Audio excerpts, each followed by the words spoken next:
Well, welcome back to the second hour of LoveBabz, LoveTalk. I'm Babz Rawls-Ivy. It is Friday. We are in the L, hanging out.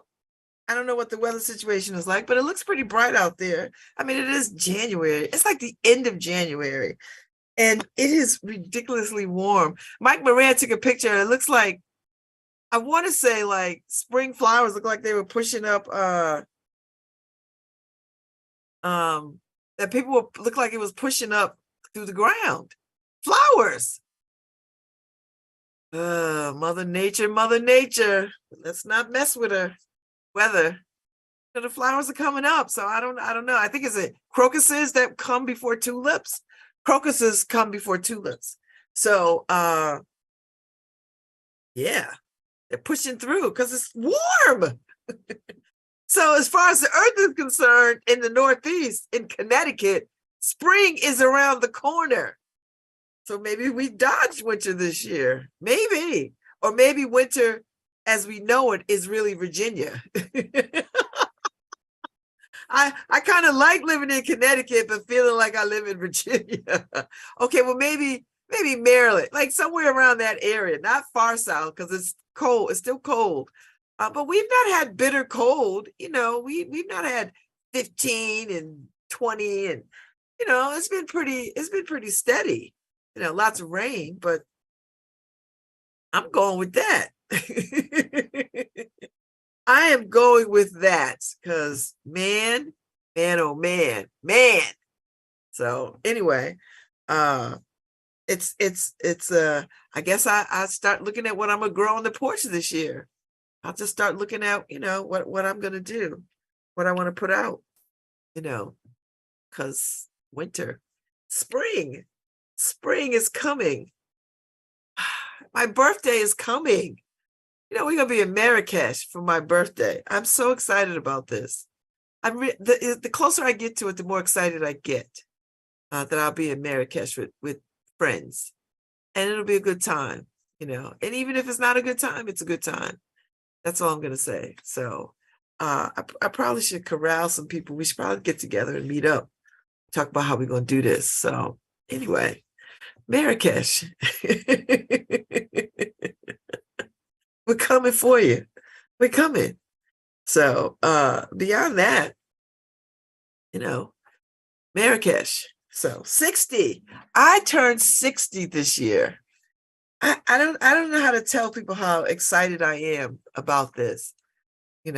I can't begin to tell you how I am so looking forward to stepping into this next decade of my life.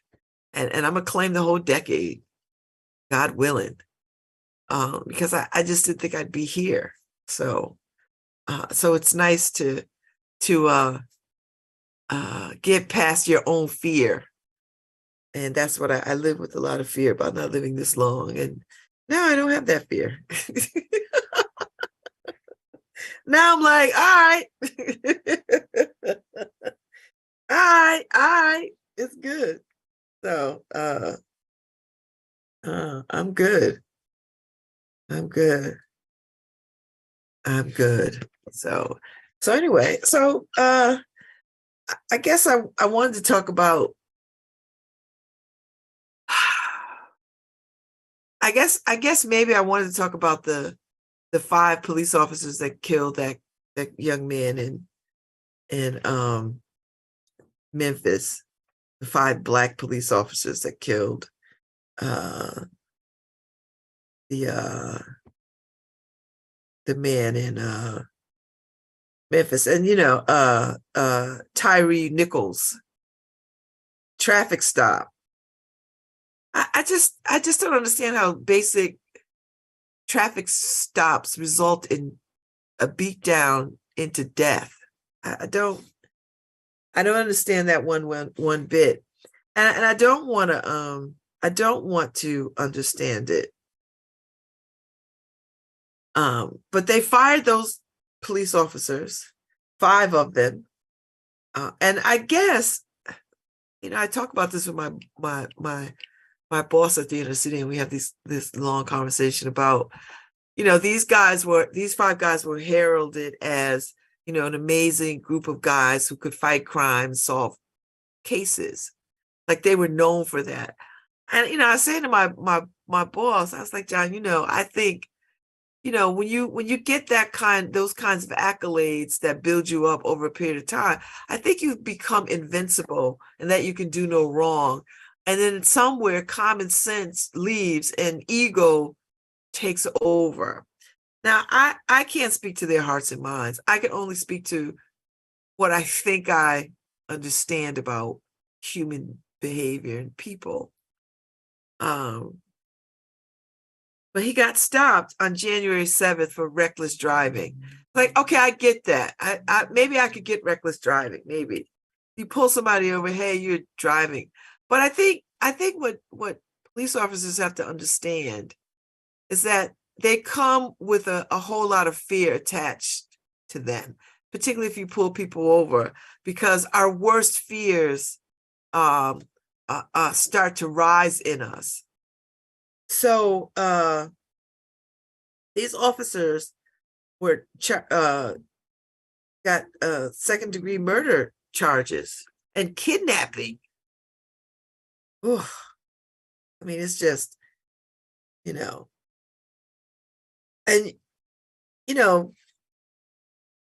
there's this chatter about, you could remove the conversation about race out of this, but I don't think you can, but I don't think we're prepared to have the conversation about racial hatred and contempt of Black people by Black people. We're not ready to have that conversation, but it's hovering and it lingers out there because they thought they were more police officers than they were Black men in community. They thought of themselves as police officers. And when I think of police officers at that level and that kind of way this played out, I can't help but think about the influence of white supremacy. And I always tell people, you do not have to be white to carry out white supremacy. You do not have to be white to use the tools of white supremacy. You don't. And so but I don't think we're ready to have that nuanced of a conversation about police brutality carried out by Black people on other Black people. We're not there yet mentally to handle that kind of conversation because we're still fighting racism. We're still fighting white cops who kill Black people at alarming rates. That is still a real phenomenon. That is really happening. So when you get a case like this where 5 Black men kill a Black man, I still think it's racially motivated. I do. I will own that part of it. I will stand on that because you have to kill somebody like that, you have to not see their humanity.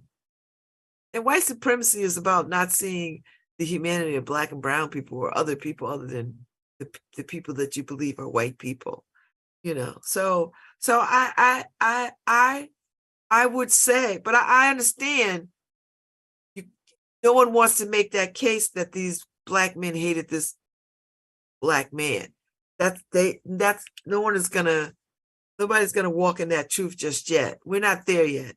But I would say that this is racist. That because he was a Black man, that they felt that they could beat him to death. That they could. And for me, it's racist. You don't have to be white to use the tools of white supremacy. And the tools of white supremacy are violence, terrorism, intimidation, coercion, violence. So I think we have to sort of unpack that. And it's hard. I think it's hard because on the one hand, we are fighting racism from white folks, from white people. And to add this other nuance dimension to that fight just creates, I don't want to say a distraction.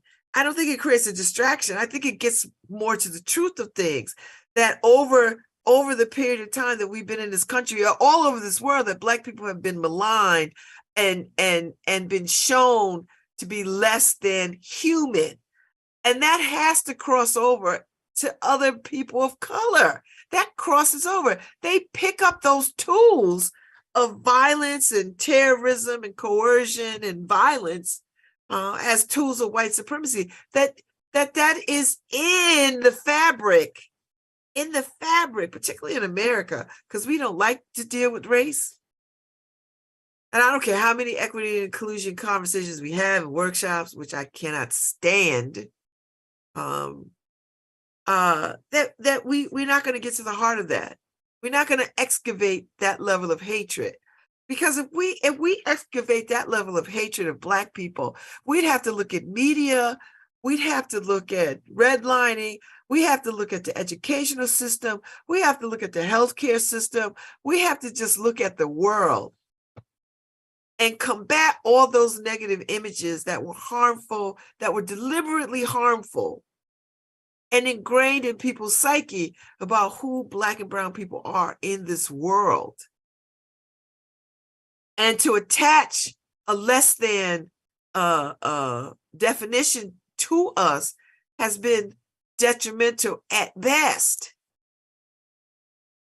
So I've just been thinking about that as I've been paying attention to this case. Now, they haven't released a video, but I dare say, I mean, I will feel the way I felt about Rodney King's beating, which was the first video that we had of this widespread police brutality, and all the subsequent cases that we've seen of late. So I know it's going to be painful to watch. And I hope it's painful for those officers to see their actions, because maybe they couldn't see it while they were doing it, and created all kinds of justifications for why it went down that way. But when they see it, when they had some time, because now they're all whatever, I don't know if they're on bail or locked up or whatever. When they see it themselves, I hope it breaks them. I hope they feel some kind of remorse and shame for that. So I know people are taking issue with why they're releasing it on a Friday. It gives people opportunity for the weekend to sort of watch this over and over and ruminate, and people are off work. So there's like opportunity for destruction. And I don't care if they release it on Friday or Monday or Wednesday or whatever the hell. It's going to hurt. I don't think it's going to hurt less on a Monday. I mean, I think the thinking is, well, people will go to work so they have less opportunity to get in the streets and burn stuff down or whatever. I mean, all right. We don't do that for soccer games, though. We don't say, well, we'll change the day to the soccer game because we think it'll be better on a Tuesday, so we'll minimize the fighting.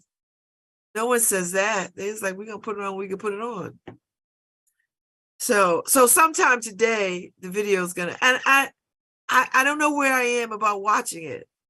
I don't know. I mean, it'll make the news, it'll be on all the news cycles. So you'd be hard pressed to get away from it.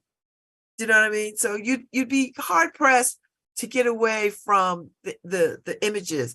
And I'm sure like the cable networks can play it in its entirety with warnings, warning, this is violent, brutal, blah, blah, blah, or we're only going to show you 10 minutes of it. But then there'll be some places that's going to just, once it's released, it's going to be played all over the place. And the family has to be traumatized. And I think they're trying to show it to them first, so it's not such a shock when everybody else sees it.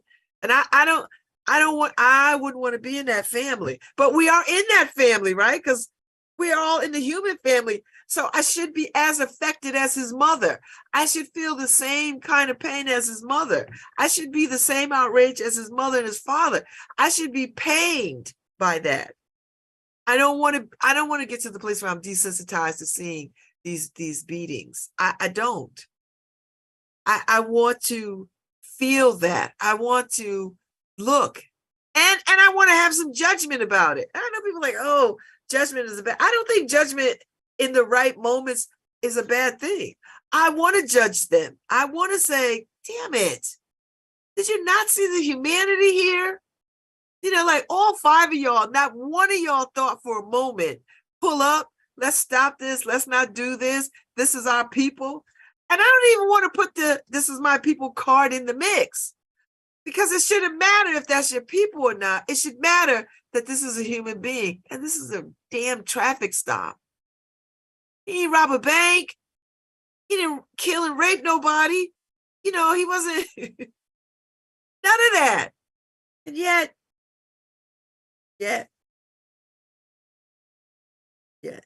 so let me tell you how racism is going to work in this situation. The police departments all over the world is going to use this as the example, as the definitive example on how policing should not work. And the fact that there are 5 Black men, because what will be whispered in circles around this country is that we black men did this to him. A white man didn't do this. Black men did this. And it's the most and they will use words like heinous and blah, and rightly so. I'm not taking issue with the language. I'm not taking issue with the language. Every language, every word that is levied at this is deserved. What I'm gonna push back on is making these 5 officers the definitive example of police brutality. And that's what's going to happen. And the underlying narrative is these weren't white people. See, when we let them in, this is what they do. That's the underlying narrative that no one will say out loud, but that will be the underneath narrative. And police departments all over the country will use this as their example of what policing isn't.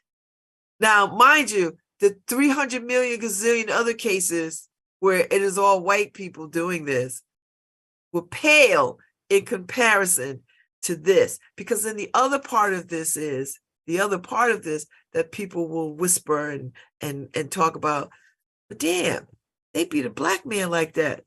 They hate Black people too. Black people hate Black people too. I thought Black people was like, oh, we brothers, we sisters.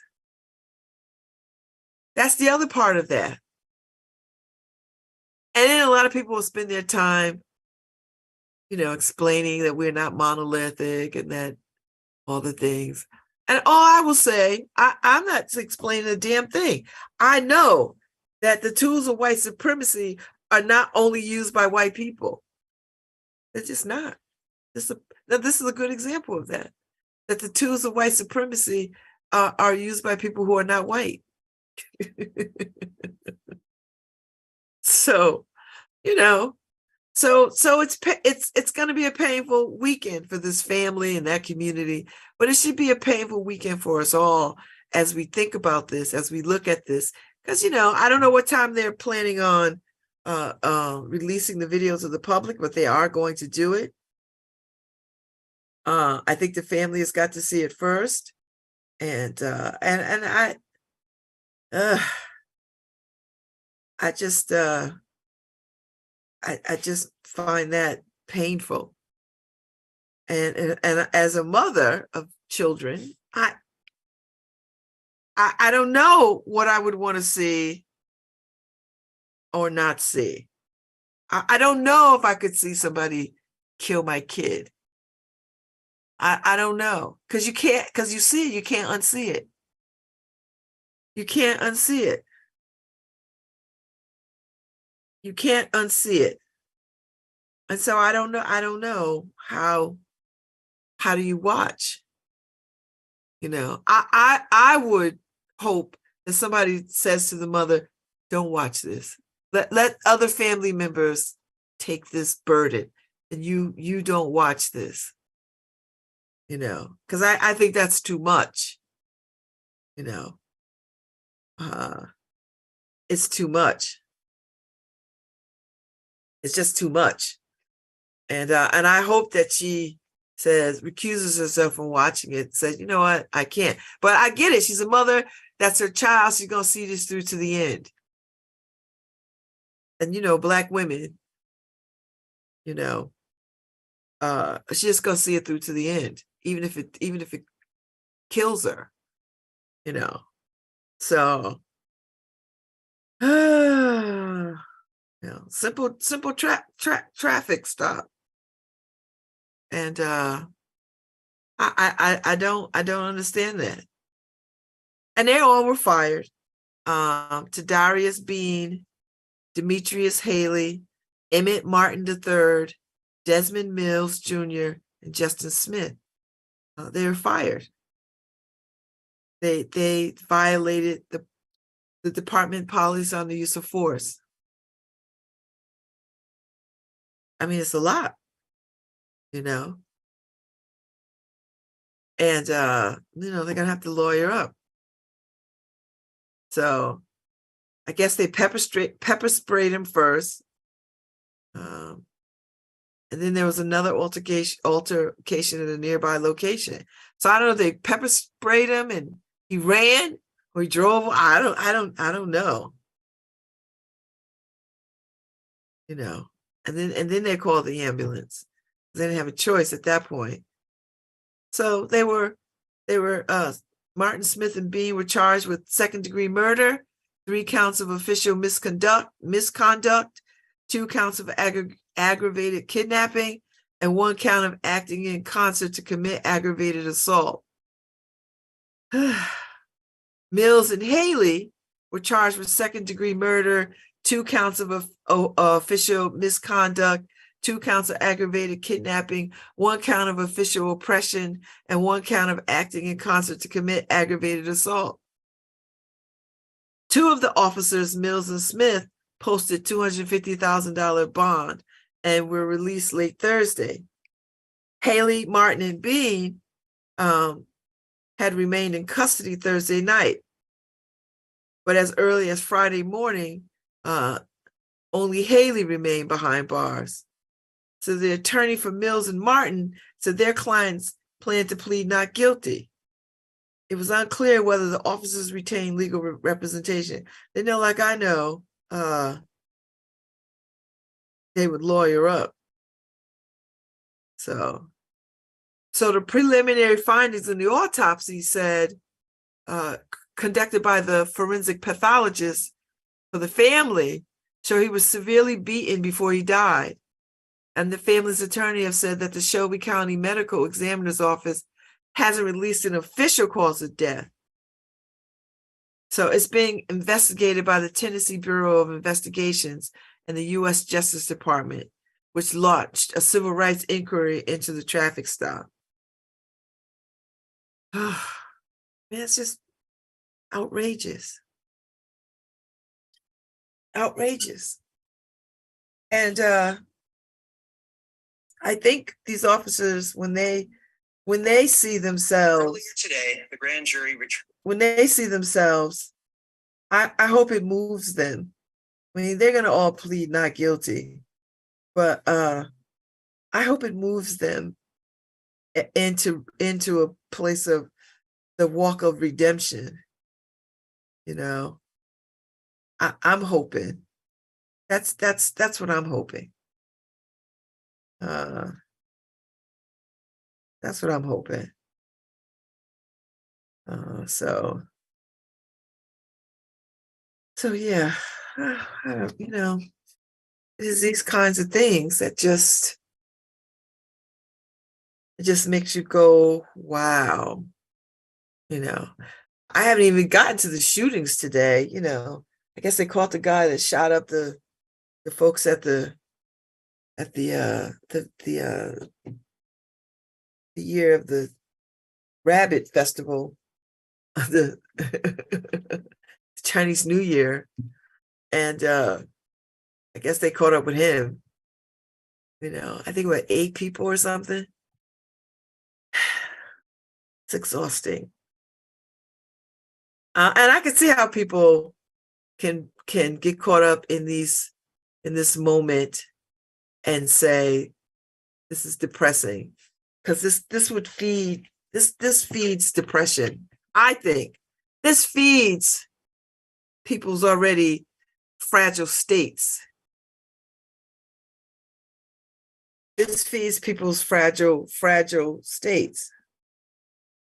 And you know, it feeds people's fragile states. And I don't know how to tell people to combat that. I don't know how to tell people. I will advise people to add some goodness into your life to combat and offset all of this doom and gloom news. And I'm not suggesting that you don't know what's happening in the world, but I think you could find some balance. And everybody has to find the right balance. Even if you say, you know what, I don't watch the news on the weekends. Or if I don't catch the 6 o'clock news, I'll wait till the following morning to find out what is going on. Do you know what I mean? Like, build in some things, some checks and balances for yourself so that you're not in this constant state of chaos, crisis, depression, sadness, and overwhelm. Because the news cycle will keep you there. It will, because it just regurgitates the same old story over and over and over again. So you get a steady dose of trauma, re-trauma, pain, desolation. I mean, you just get a steady diet of that, a steady stream of that. So you have to offset that. You have to offset that with some other things, like getting your asses outside, walking around your hood, something that breaks up, that breaks you out of being transfixed by the news cycles and the information. Something that makes you put down your phone so that you are not looking for the next story about whatever the tragedy or the trauma is. We've come to sort of accept these tragedies and these traumas as part of our everyday practical life. Like, we've accepted it. And so we think we have to drink a steady diet of the trauma tragedy cocktail on a regular basis, on a daily basis. No wonder we are drunk with depression and overwhelm and sadness and loneliness and sorrow, because we've not built bridges of support around ourselves to combat all that foolishness. We just haven't done it. I've done it because I know what I need. But I didn't wake up yesterday like with the answers. It's taking me a lifetime. I'm about to turn 60, and I'm just now at the best version of myself that I've ever been. I tell people this Babz right now at 60 is the best damn Babz that ever existed. And I mean that. I didn't see all the iterations of Babz. The 60 Babz is the best. Not to compare myself to myself, but I like this current model of Babz. I like it. I like the confidence. I like the fearlessness. I like the gravitas. I like it. I like my circle of friends. I like it. I like what I get to do. I like it. It's the best version, And I want to invite other people to sort of see that for themselves. So you have to push back on these. You can't go down these rabbit holes and then stay in them. These rabbit holes are not for you to take up residency.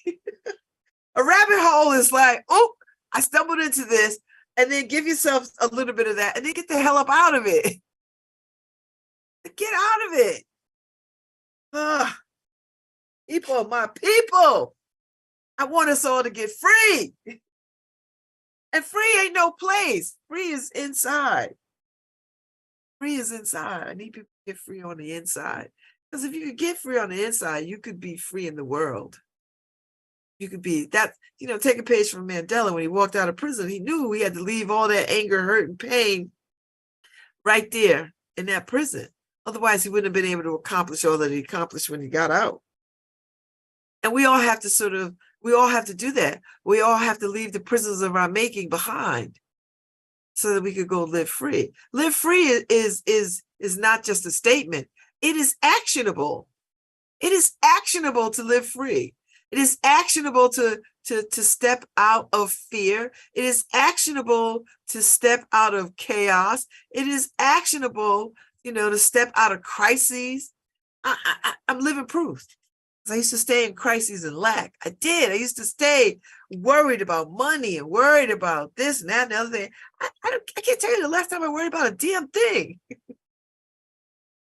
I can't tell you the last time I worried about anything. I mean, honest to God, worry about anything. I've not done it in a very long time, because I just decided, I just made up my mind, I don't want to live like that. I don't live like that. Now, there are lots of things in my life that I do not like. And a lot of it is a little bit of powerlessness to fix it, but maybe not powerlessness. It is what it is for the moment. Because there's some things I just can't, like I'm not going to throw my daughters out. That's not going to happen. They need a place to land while they get it together. So they're getting it together. I see the progress that they're making. They're not, sitting on the porch eating bonbons. They are making moves. And I have to give them room to sort of do that. Same with my sons. And my sons don't live with me. They're out there in the world doing their thing. But I have grace for that. So, I get it. I wanted this apartment to reflect how I feel in my life. It can't reflect that right now because it's a storage shed. It's a storage shed dorm. And then I have a lot of gratitude for being able to have a place where they can land, that they have a place where they can land. And I don't ask them to do a whole hell of a lot.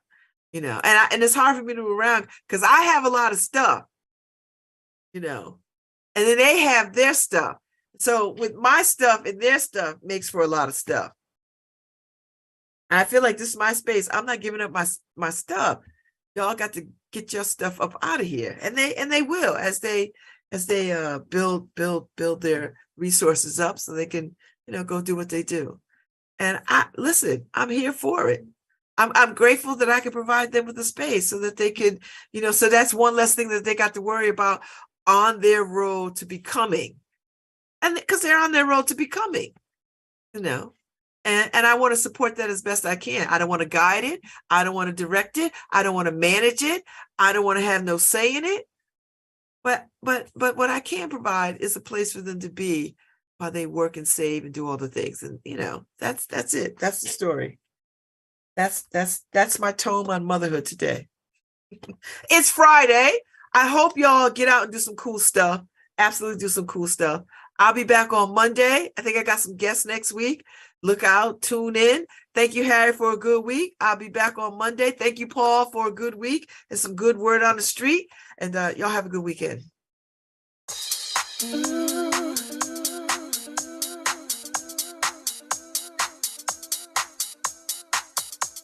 Mm-hmm.